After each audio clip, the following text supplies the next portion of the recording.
Сәлеметсіздер ме? Бұл видео оқытуда біз ең үздік қолжетімді техникалар жүйесінің қалай жұмыс жасайтынын, кешенді экологиялық рұқсат алу барысында қандай негізгі талаптарға назар аудару керектігін қарастырамыз. Қазіргі таңда қоршаған ортаны қорғау мәселесі әлемдік деңгейдегі маңызды бағыттардың біріне айналып отыр. Өнеркәсіптік кәсіпорындардың қызметі экономиканың дамуына үлес қосқанымен қоршаған ортаға белгілі бір әсерін тигізеді.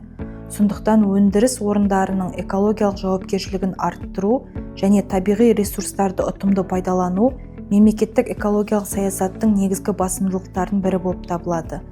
Осы мақсатта Қазақстан кәсіпорындарды заманауи әрі экологиялық тиімді технологияларды енгізуге ынталандыратын тетіктер қалыптастырған. Ең үздік қолжетімді техникалар бұл қоршаған ортаға әсерді барынша азайтатын, өндірісте тиімділігі дәлелденген технологиялар мен өндірістік шешімдер жиынтығы. Бүгінде Қазақстанның экологиялық саясаты кәсіпорындарды дәл осындай технологияларға көшуге ынталандырады. Ал осы талаптарды орындауды растайтын негізгі құжат кешенді экологиялық рұқсат. Кешенді экологиялық рұқсат кәсіпорынның қоршаған ортаға әсер етуіне байланысты барлық негізгі экологиялық талаптарды біріктіретін құжат. Ол кәсіпорынның қандай технологияларды қолданатынын, қандай нормативтерді сақтайтынын және қандай экологиялық міндеттемелерді орындайтынын белгілейді. Кешенді экологиялық рұқсат алу үшін өтініш электронды түрде қоршаған ортаны қорғау саласындағы уәкілетті органға немесе оның аумақтық бөлімшелеріне е-лицензиялау порталы арқылы жолданады. Өтініште кәсіпорын туралы негізгі ақпарат көрсетіледі. Олар ұйымның атауы, объектінің орналасқан жері, қызмет түрі, өндірілетін өнім көлемі, қолданылатын технологиялар, ресурстарды пайдалану көлемі, яғни су, электр энергиясы және шикізат туралы мәліметтер.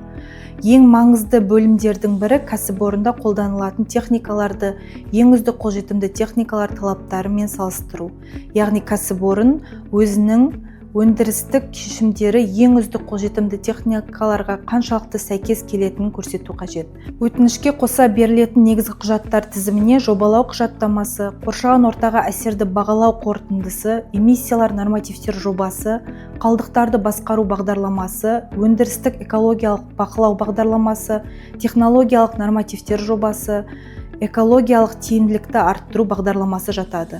Уәкілетті орган аталған құжаттарды алғаннан кейін 5 жұмыс күні ішінде олардың толықтығын тексереді. Құжаттар толық болмаған жағдайда өтініш кері қайтарылады. Құжаттар толық болған жағдайда мемлекеттік экологиялық сараптама қарауына қалдырылып, жалпы мемлекеттік қызметті көрсету мерзімі 55 жұмыс күнін құрайды. Экологиялық тиімділікті арттыру бағдарламасына тоқталып өтсек, кейбір жұмыс істеп тұрған кәсіпорындар ең үздік қолжетімді техникалар талаптарына немесе жаңа экологиялық нормативтерге бірден қол жеткізе алмайды. Осындай жағдайда кәсіпорын экологиялық тиімділікті арттыру бағдарламасын әзірлейді. Бұл құжатта қандай іс-шаралар орындалатыны, қандай жабдық жаңартылатыны, қандай мерзімде экологиялық көрсеткіштерге қол жеткізетіндігі көрсетіледі. Қарапайым тілмен айтқанда, бұл кәсіпорынның экологиялық жаңғырту жол картасы болып табылады. Егер кәсіпорын жоспарланған іс-шараларды орындамаса, немесе технологиялық нормативтерге қол жеткізе алмаса, кешенді экологиялық рұқсат қолданысы тоқтатылады. Сонымен айта кететін жайт, кешенді экологиялық рұқсат бір рет беріліп, өзгеріссіз қалмайды. Мысалы, кәсіпорын өндірісті кеңейтсе, технологиясын өзгертсе, қоршаған ортаға әсерді арттыратын өзгерістер енгізілсе, немесе ең үздік қолжетімді техникалар анықтамалығы қайта қаралып, жаңа талаптар енгізілсе, кешенді экологиялық рұқсат қайта қаралады. Яғни рұқсат кәсіпорынның нақты жағдайына және жаңа экологиялық талаптарға сәйкес жаңартылып отырады. Қорытындылай келе, ең үздік қолжетімді техникалар жүйесінің негізгі мақсаты өндірісті экологиялық тұрғыдан тиімді ету және қоршаған ортаға түсетін жүктемені азайту. Ал кешенді экологиялық рұқсат осы талаптарды орындаудың негізгі құралы.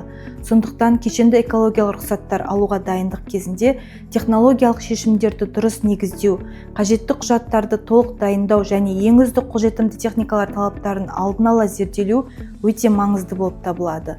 Бұл рұқсат алу процесін жеңілдетіп қана қоймай, кәсіпорынның тұрақты және жауапты жұмыс істеуіне мүмкіндік береді. Назарларыңызға рахмет.